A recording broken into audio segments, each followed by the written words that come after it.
What's up, everybody? Welcome to the PickSix podcast, CBS Sports Daily NFL podcast. I'm Will Brinson. I'm your host, and I am by myself. Well, I mean, Debo's here, of course, as he always is, but this is the emergency Anthony Lynn fired by the Chargers podcast. And I'm doing it solo because Wilson is on the road back from Stanford, and Breach is busy doing his newsletter, which you should subscribe to. Go to cbssports.com/newsletters. And you can check out the PickSix podcast newsletter. It's hilarious that Breach has to, or at least he's part of the podcast. That would suck if he had to write it. And like, he wasn't part of the podcast, Debo. You know what I'm saying? Right. He is a very active member of this podcast. Yeah. Co-host even. Some people say, not me, but some people say that. Anyway, Anthony Lynn fired by the Los Angeles Chargers. Sort of a surprise. I know we had heard buzz coming into week 17 that Anthony Lynn that the Chargers were trying to decide what to do with Anthony Lynn's future. His team won 4 straight games, finishing the season 7-9, obviously did not make the playoffs, but I thought this was kind of the trickiest one of them all. And I think when you look at Anthony Lynn, he is considered by a wide margin, well, not a wide margin. He is considered by the Los Angeles Chargers to be one of the best people on the planet. They love him. They think he is a fantastic human being. They think he's a fantastic leader of men. However, there is no possible way that anyone could say that Anthony Lynn is a good head coach, at least in terms of in-game decision-making.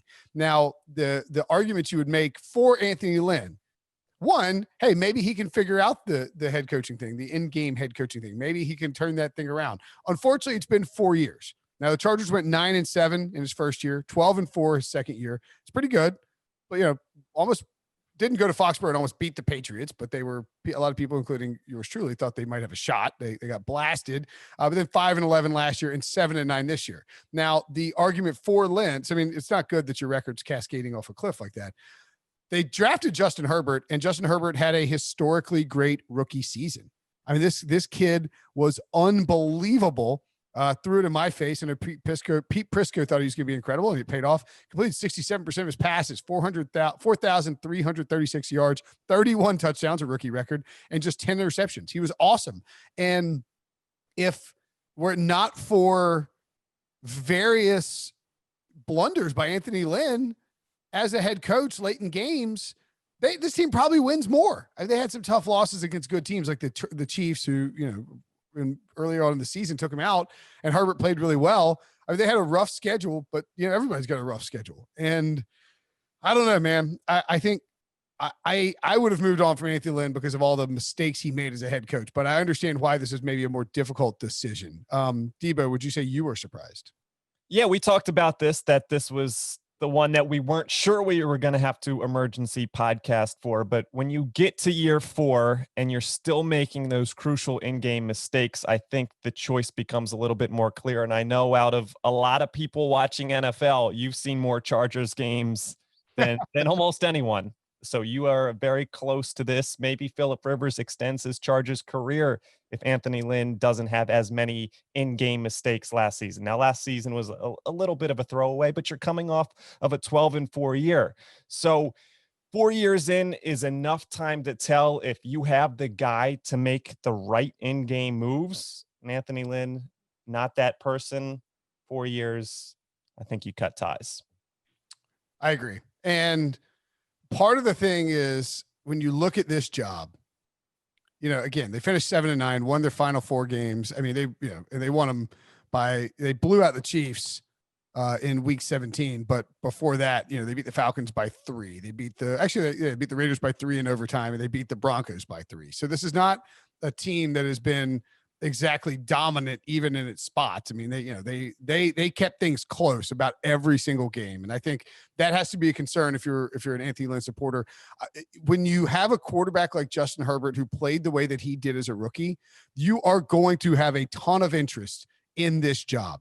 I think you can make a case that because we have a year's worth of film, a year's worth of production at the NFL level from Justin Herbert, because you have guys like Joey Bosa and Keenan Allen. You have a ton of talent. You have Derwin James coming back. I think you can make the case that this job is maybe even more attractive than the Jaguars job. Now the Jaguars' job is awesome because you're getting Trevor Lawrence, but he's never played in the NFL, you know? Yeah, and we're going to rank all the openings on tomorrow's full Black Monday recap episode. And just talking about the quarterback situations, there's some attractive quarterback situations that new head coaches will walk into. Deshaun Watson with the Texans. Now the Texans front office situation is completely messed up, so maybe there's not the same attractiveness there.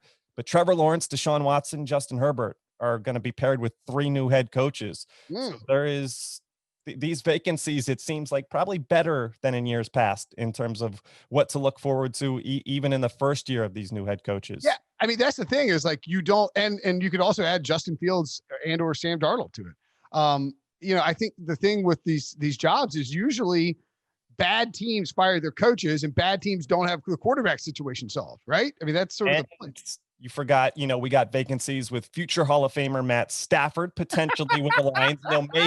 Maybe moving on from Detroit, and, stat patter, but borderline Hall of Famer Matt Ryan, who could be in Atlanta. So there's some good situations out there. The Jets, in terms of quarterback, they'll have number 2 and have their pick, really. So yeah, who in your mind comes to the top of the list? Because you have Justin Herbert. Anthony Lynn was still able to get a lot out of Justin Herbert, but with this potentially franchise changing quarterback, you're going to probably want an offensive mind to lead Justin Herbert. Who comes to the top of that list for you? Well, if only there were a blossoming young offensive coordinator, well, actually he's not that young, 51 years old, Eric Bieniemy, drafted by the Chargers in 1991. He played for the Chargers for his first 4 years of his career before moving on to the Bengals for a few years. And then finishing up in Philly. He is one of the hot names on the coaching market. And I think that he would make a lot of sense. I think, to your point, that's what you have to do with this job. You have to find somebody who you believe can cultivate the most out of Justin Herbert, because what he's shown is that he has a ridiculous ceiling. And if you continue to develop him, he's going to be an excellent young player. Now, and that's part of the problem with the Lynn thing too, is like, do you want to already create inconsistency for a young quarterback like that? But so I think Bieniemy factor is a great possibility. You're also taking away a play caller from in the division. He's going to have to match up against Andy Reid twice a year. Maybe he doesn't want the job for that very reason. And then the other name I think is pretty obvious is Brian Daboll in Buffalo. Now there's some concern that, like, we don't know exactly how much of this development for Josh Allen is on Brian Daboll versus what it is, that's on Josh Allen and his growth as a player and a person, and what it is on mandates from inside the building to like pass more early and pass on first downs. But I mean, you have a player in Justin Herbert that we have a proven, years worth of production. Can Brian Daboll come in and do to Justin Herbert what he did to Josh Allen? Because if he does that, then the sky's the limit for this team. Probably not a spot where you're looking at a coach from the college ranks. It makes a little more sense in Jacksonville, maybe, or some other spots where you're looking at the college ranks. Not as much sense in LA. I think not as much sense. Yeah. But if Matt Campbell was interested in coming in and like building a program around Justin Herbert, then I would have no problem with that. Look, I know we mentioned Jim Harbaugh on all these podcasts and it's insane, but he did go to 3 straight NFC title games. Where are we at on Arthur Smith, who hasn't been brought up a lot in these emergency pods, but it's someone that we brought up throughout the season. After crushing him last season, we've brought him up as a great future coach in waiting during this year, but haven't talked about him too much as fitting in these emergency pods. I actually think that this is a good fit for Arthur Smith too, because you have a quarterback in Justin Herbert, who, while not, necessarily an identical comp or anything like that, is a very similar player to Ryan Tannehill in terms of what you want to do. You want to have a good run game. You want to, use his mobility and his his ability to get out on the edge and to throw the ball down the field. A very efficient passer, a very good vertical passer. I think that is if in terms of you're looking at a schematic fit for somebody that could go with an Arthur Smith offense. Like, imagine if you took the Titans, right, and you removed Ryan Tannehill and you plugged Justin Herbert in. I'm not saying you can do that because it's not that easy, but friend of the podcast, Dan Feeney's there. They have some talent on the offensive line. They have Austin Eckler and Justin Jack. They have plenty of talent on that roster for the Chargers on offense. So if if Arthur Smith can come in and do for the Chargers what he did in Tennessee, then yes, that would be a very good fit. So I think those three guys would probably be the top of my list: Arthur Smith, Brian Daboll, and Eric Bieniemy, depending on, and I almost think, Debo, that there has to be some interest here from one of those guys, or even a Josh McDaniels type. I mean, would you hire Josh McDaniels? Would you trust Josh McDaniels? Yeah. At this point, you're 10 years removed from the Broncos. Coaches 2 years grow, removed from the Colts. people grow, right? So, people make mistakes in those previous jobs, and I think it's unfair to judge them a decade later. You got to assume that there's growth and there's the ability to grow. The Patriots, not the best season, but I think McDaniels, that we shouldn't sour on his name that quickly, because for years and years he's been someone mentioned in these lists. So let's not get too far away from Josh as a future coach. I don't know why I called him Josh there. It's just a habit. It's like Doug. Yeah, I think that McDaniels, I just sort of wonder if the way they made this move at lunchtime, I guess it is 9 a.m. Pacific time, so maybe that makes sense. But I just sort of wonder if there wasn't some interest. Like, if you're Tom Telesco, if you're the Chargers ownership, I think you have to be gauging the interest level of potential head coaches in your job if you're willing to make this move. So I would assume that there is some sort of interest level from these candidates. Like, they have to know that it's not going to be a situation where they can't find somebody to come in and run this team. And in that sense, I think you're in a good spot to be able to hire one of these offensive minds. So those would be my four guys for that job: McDaniels, Bieniemy, Arthur Smith, and Brian Daboll. And I know that's sort of the basic generic list that everybody's got.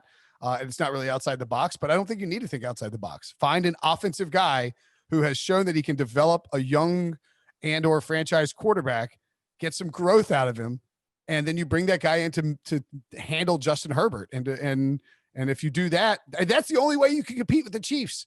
You have to max out Justin Herbert if you want to compete with the Chiefs, and that should be the Chargers' chief goal.